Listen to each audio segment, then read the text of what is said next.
welcome to Shooting the Breeze. We are live on STB Radio, and joining me, Kerry Waller from South Australia, and being able to get back onto us after some pretty wild weather up in southeast Queensland, we've got Jacinta Govind. Guys, it's great to have you here as we're sitting here having a chat about the pre-game. But before we sort of get into it, Jacinta, how are you guys going up there? Okay, we've had a bit of a technical glitch, but now hopefully everything is back on deck. Let's just talk about this game too. First of all, Jacinta, how are you seeing this one? Oh, honestly, I think what we were talking about before we jumped on air, just the context surrounding this game, that it is Townsville at home to a sold-out crowd.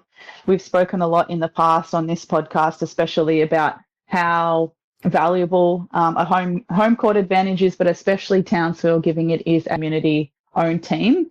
I think I can be confident in thinking as well that Shannon has gone away from that last game and probably tried to put in some more wrinkles and tweaks into their existing offenses to make sure that they are a little bit more productive.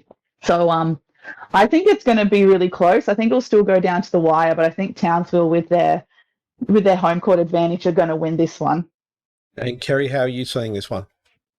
Yeah, absolutely. I agree with Jacinta. I think that it's not only a sold-out crowd, it's like a record-breaking 5,400 crowd that's going to be there. And as Jacinta said, community-owned team. So the pride and the passion and all that sort of stuff. And being finals basketball, it's just completely different, isn't it? So, yeah, I think I have to go with Townsville for this one. But again, Bendigo are so experienced and star-studded that it'll definitely be a close one. And one of the things that really got me was in the run-up to this final series, I was a little bit surprised by how the semis actually ran out as we got into it. You know, I think everybody was expecting the Townsville-Perth series to be a lot closer than it ended up being. I know I was saying that it was going to go to 3.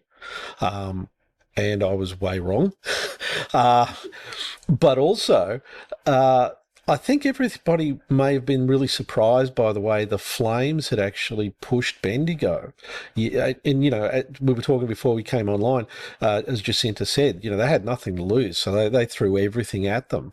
But it probably surprised people that it wasn't as big a score differential across the two games for the Flames Bendigo series. Do you think that those sorts of results may have actually sort of affected the way those teams were approaching their games against each other? I personally don't think so. No, I think Coach Kerry and Coach Seabom are smart enough to be playing chess. You know, so many moves ahead. Obviously still focusing one game at a time when it came to the semi-final series, but also knowing they had a plan up their sleeve, thinking that when they met each other in the grand final, they kind of knew what they were going to stick with. Maybe those semi-finals as well, maybe it was an opportunity for Bendigo to try some different stuff out against the Flames, especially once they had a comfortable lead, and that could be real game time preparation for these grand finals against Townsville. But, you know, even when we spoke to Tolo and Sammy Wickham, at the WNBL Awards, they still very much had that one game at a time mentality. So I think the real prep for the grand final only happened once the semi-finals were cemented. Yeah, I agree. I do agree with Paul, though. I think the Flames were outstanding, which I guess is to be expected, again, when you're in that position where they also had nothing to lose, but they didn't leave anything out on the floor. If it wasn't for injuries, I think they could have pushed them even further in the end. But yeah, I just think Townsville came in, their game came together at the right time. Obviously, adding Nia Coffey partway through the season. I've got a little story to tell you guys later about that. That was, I think it was round 7, or it was their 7th win in a row here in Adelaide. And I got to talk to Shannon Seabom and Lauren Cox after the game, so I've got a little bit of insight there as well. I think they just hit their straps at the right time of the season, and their game came together, and they sort of haven't looked back since then. All right, each of you, who do you think are going to be the key players and the key matchups in this game today? I would say I think the obvious, apart from the obvious from each team, I'd be really keen to see if Veronica Burton can go back to back with the big numbers she had in grand final number one. I'm going to be keeping an eye on her. I think like she kind of really took over, which we're having that 24 points, 5 rebounds, 6 assists, 3 steals. So it'd be great to see if she can bring that again. Obviously, Tolo and Cox is going to be a nice matchup again. But I think for me, it's a bit of a, not a blanket kind of perspective, but something I'm always looking at, especially when it's final series, like who of the bench is going to step up. So people like the Abby Werungs and Casey Samuels, who are consistently the best 6th and 7th women in the competition and for Bendigo Spirit, just making sure they're doing little things like sticking to their defensive assignments and trying to get some extra rebounds, because there's always going to be that even added attention to the likes of Burton and Tolo, Whitcomb and Griffin when it comes to these games. And for Townsville, I mean, to be fair to Courtney Woods, she had 13 and 7, which compared to some of the numbers of her regular season wasn't as up there with the best, but she shot beautifully. She shot 80% from the field and 83.3 from the free throw line. So I think Townsville, if they just can make sure she is getting touches in scoring positions, she's obviously still going to be quite a focus. But I think for Townsville, Nia Coffey really needs to start getting going a bit more in this game today. Yeah, absolutely agree with you. I knew you'd have it covered. But yeah, Nia Coffey and Lauren Cox for me. So obviously Tolo, and this is what I want to see, I guess, what I'll be watching, being a big myself. Lauren Cox was very quiet in game one, and I'm sure that is because Tolo did a great job defensively on her. But I think players like Lauren Cox and Nia Coffey not having a great start in game one, and especially being in front of their home crowd, will be fired up. And I think we're going to see much bigger numbers from them today. What do you think the influence of the Townsville crowd is? I mean, we've heard from a lot of players over different times that it's a scary place to play. But I'm curious to get your opinions on how you think that affects the players on the floor. Yeah, like I said before, I think it's the pride, and the I guess with finals basketball, it's different anyway. There's that adrenaline running, but the Jacinta touched on, they're a community-owned team that that whole town is behind them. I think it's there for them to take. And I don't know, as a player, I guess when you've got people screaming for you and, just behind you on every single play, you just don't want to let them down. And also those cowbells. And the cowbells, yes. So, Jacinta, how do you see that crowd feeding into the performance for the guys up there? Oh, it's undeniable. And I feel like Kerry said, you don't want to let your crowd, your hometown and your home crowd down. But I think it's also a great fuel, especially at a stretch of a game where it can kind of instill this other kind of confidence in a player, knowing it's playoff times, knowing the crowd's behind you. If your legs are already tired, it gives you that little bit of extra boost to think that you can keep going. Gives you that little bit more of a belief and a bit more of a spark to get on the loose balls and to be able to have that belief that you can leave everything out on the floor. I think that's really what the power of a home crowd can do, is kind of give you almost like an extra tank to help your engine keep running. I'm kind of curious also, what sort of things do you guys reckon are going to be going through both Kennedy's head and Shannon's head as they're prepping for this game, based particularly off the performance from game one? Because I think there was some surprising outcomes from game one. The way the matchups didn't quite go perhaps the way people may have thought they would have gone. So I'm curious to get your opinions on this one. Yeah, you're right. Like I touched on before, obviously, I think they would have expected to have a much bigger input from Cox and Coffey, Townsville-wise. Bendigo are just so stacked, and I don't mean that in a negative way. They just have so many weapons. Like you talked before about Abby Weirung and Casey Samuels, Jacinta, coming off the bench. You've got so much firepower and energy. But I think for Townsville, they are young and they literally go out with the mindset that when they're on the court, they are going to give 110%. And you'll see them, like, they'll come and ask for subs. Like, they'll go as hard as they can. They know that they've got a deep bench, and they'll just rotate through as they need to, and know that every person stepping on the floor knows exactly what they need to do. In terms of the coaches and their focus, I think it'll be, and it sounds really cliche, but that they're so professional and they're so experienced. It'll just be control the controllables. So just do all those little things that we know we can do. And I think as much as they would have had the scout and all those things, being the grand final series, and they've played each other a few times now, they've watched film all season, they know the players quite well. I think it'll be focusing on the controllables and what they're going to do as a team more than what the other team's doing. Yeah, I think it is certainly a case of controlling the controllables and just mentally trying not to get too far ahead of yourself.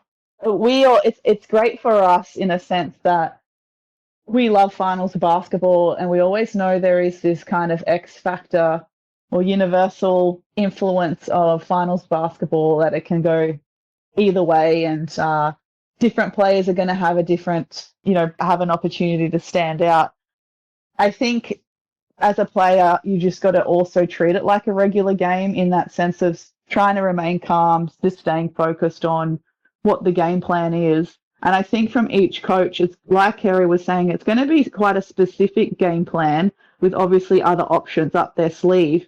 But I think they're going to try and keep it super simple. I think both teams are going to have a defensive focus. And I think each team are going to, just stick to their strengths, stick to their role, but keep it simple in a sense where if something's working, they're just going to keep doing that until it stops working. I don't think they're going to overcomplicate things by throwing in a whole bunch of different new plays and a whole bunch of different new wrinkles and double teaming everything and trapping everything. I think they're just going to do the things that they've always done well. They're going to keep doing that.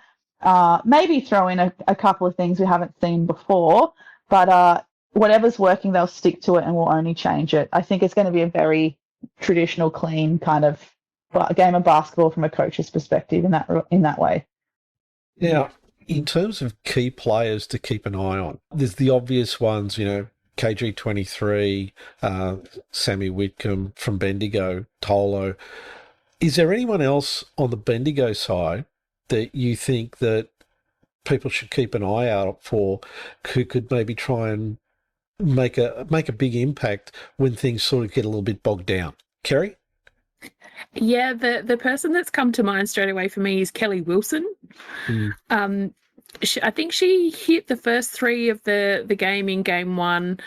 I'm not basing this on any fact. I don't have any information, but just thinking about how long she's been playing for, I wonder if she's looking to go out on a high. I'm wondering if this could be her last grand final series, and just her experience and her skill and just probably ability to be calm under pressure.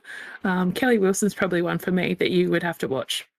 So just going back to Casey Samuels for a second, well, I think one of the things that probably a lot of people have been really impressed with is her three-point shooting during the season.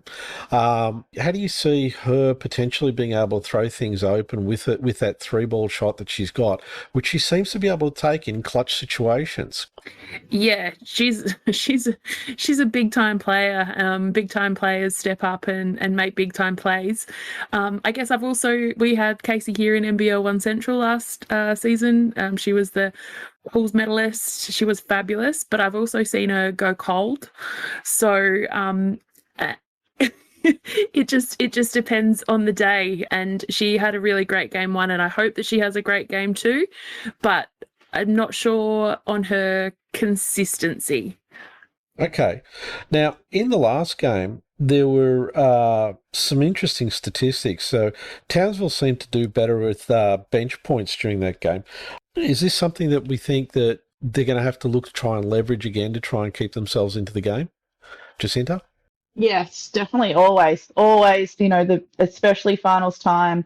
It's easy to say, and you want to keep encouraging that culture and attitude of the bench is equally as important as the starters, which is true, but especially when it comes to finals times, because everything is so, I guess, loaded with a little bit more pressure and unpredictable. I mean, how many times have we seen in final situations where a star player of the team has gotten injured or in foul trouble? And I mean, you can use the Sydney Flames as the most recent example. Unfortunately, when Shanice Swain went down in the first semi-final, and a lot of the bench players had to be called upon to step up, and they did. So the bench always have to have a very important role in a final, especially I think when it's a great opportunity, like when a lot of the focus in finals is going to be on the stars. The bench can come in and take those little loose balls, extra rebounds, be in a good receiver spot, because so much focus is elsewhere. So I think the bench for each team is going to be super important, but I'm going to go out on a limb, despite me saying how strong Samuels and Werrong are as 6 and 7 players for Bendigo. I think pound for pound, Towns will probably have a stronger bench. I think that's going to be to their advantage if the bench get a big opportunity to play in this series. What do you think, Kerry? Yeah, I'm sorry, I'm nodding along, realizing that people listening can't see me. Yes, I absolutely agree with you. And I guess the cool insight that I got with Lauren after the Lightning game earlier in the season was that they have a deep bench and they're all empowered. They know, they have that belief, and they've had that belief all through the season. So even before finals, that anyone can step in at any given time and give the team what it needs. And that can be super powerful to, that you're not only your coach, but your fellow players have that belief in you. I totally agree with you around Townsville. And it was interesting as well. So this game that I keep referencing, I guess because I was there, but also I just think it's really important, even when I was looking back on what's happened since then for Townsville. So in that game against Adelaide, Coach Shannon Seabohm said it was the first game that they'd been playing some good basketball, but it was the first time they'd sort of put 4 consistent quarters together. And he was really impressed by that. And in that game, they had 23 assists. But in that game 1 against Bendigo, I think they only had, I think it was 12. It was quite low.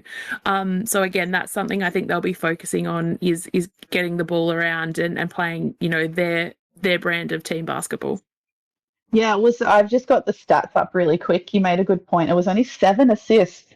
I knew it was low. Thank you.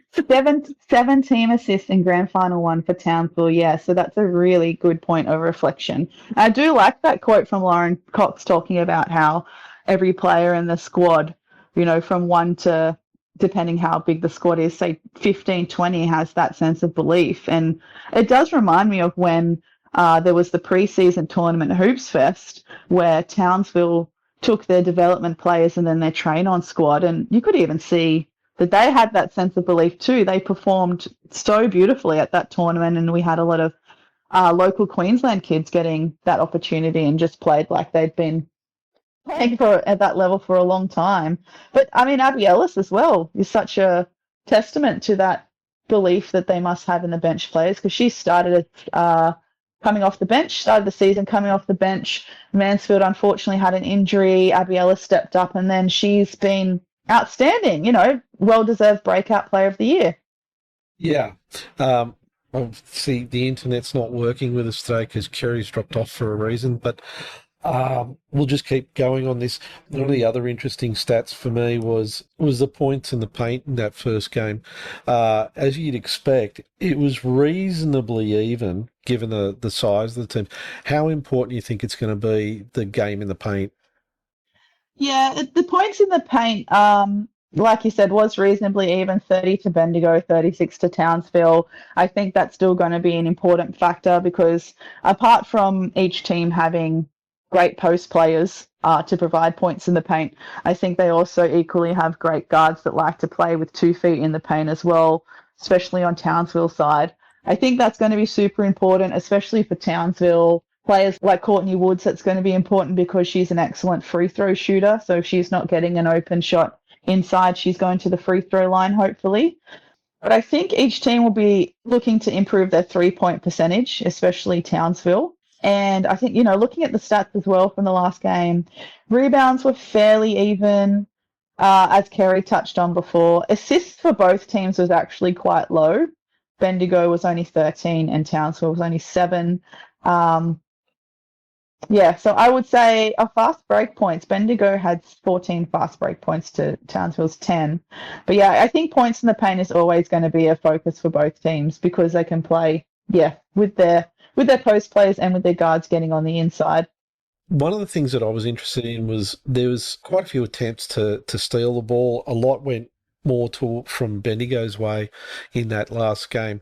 How important do you think it's going to be having some of that hustle to try and steal the ball from the opposition to be able to get themselves some more opportunities to score? Kerry? Yeah, sorry, just had slight technical difficulty there. Okay.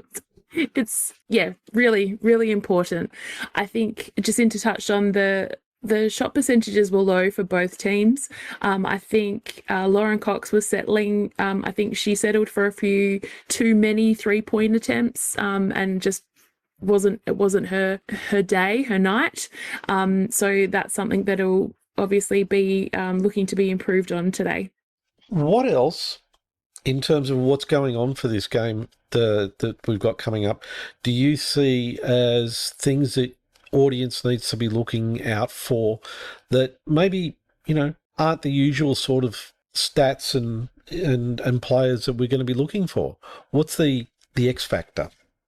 Well, it's going to be all the things you can't count on a stat sheet. I think rather than going it's always a gamble when you're going for steals, because unless you have the anticipation, a couple of seconds before the pass is made and you can guarantee a steal, I wouldn't be taking any gambles otherwise. You want to be making sure that you're doing those things like having the hand in the passing lane, lots of talk in the second line of your defensive rotation. That's what's going to really put pressure on your opposition, making every shot as difficult as possible, like making your opposition really work for it. So I imagine that the coaches will prefer to have that kind of focus rather than kind of like coughing up steals or trying to tap the ball away, because with the refereeing style in Australia, sometimes putting that little hands-on pressure may also cause some unnecessary or avoidable fouls. So that's one thing, like you were saying, like Kerry was saying before, controlling the controllables. You can control those silly fouls, you know what I mean? You don't want to put your team in an early foul situation, especially in a finals game. So all those things on the stats that you can't see, diving for loose balls, really great lane pressure. I think that's going to, because that mentally puts a lot of pressure on your opposition as well to make sure they're making sound decisions on offense. I think those types of things are going to be really, really important. Ball security, especially ball security, because each team, if you're going to cough up easy turnovers like we've seen, particularly Townsville do sometimes during the season, you're going to get punished.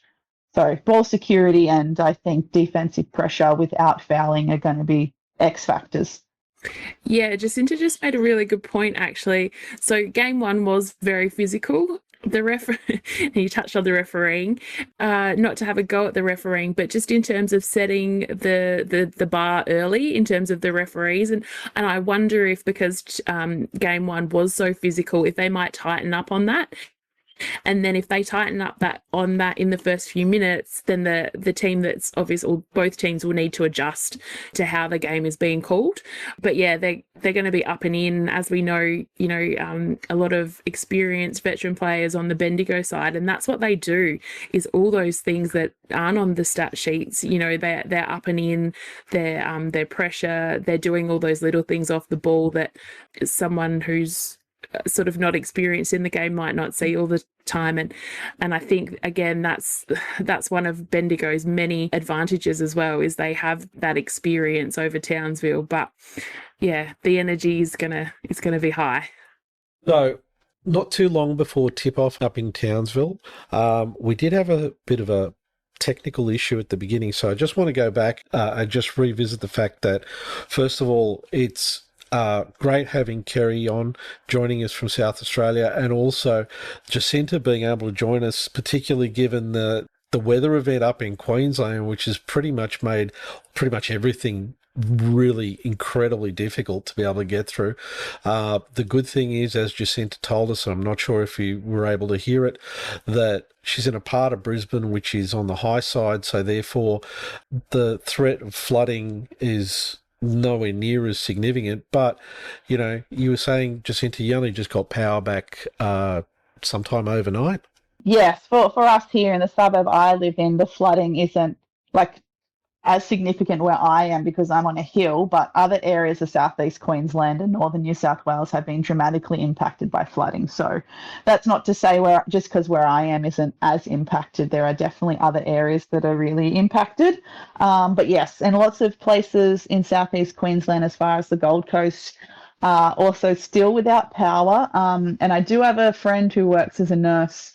He's currently working in Tweed Heads, and he's been stuck at work for the last 3 days, I think, because of the situation. So, yeah, there's definitely areas that have been devastated. And I know there's a bit of talk online as well about how it was a media beat up, but I don't think people in those areas would see it that way, given that there were football fields that were completely flooded up to the mid of the Gold Coast, and people literally stuck at their workplace and relying on resources of their workplace. So I'm just lucky, exactly, like particularly immediately where I am, but there are other places that are devastated.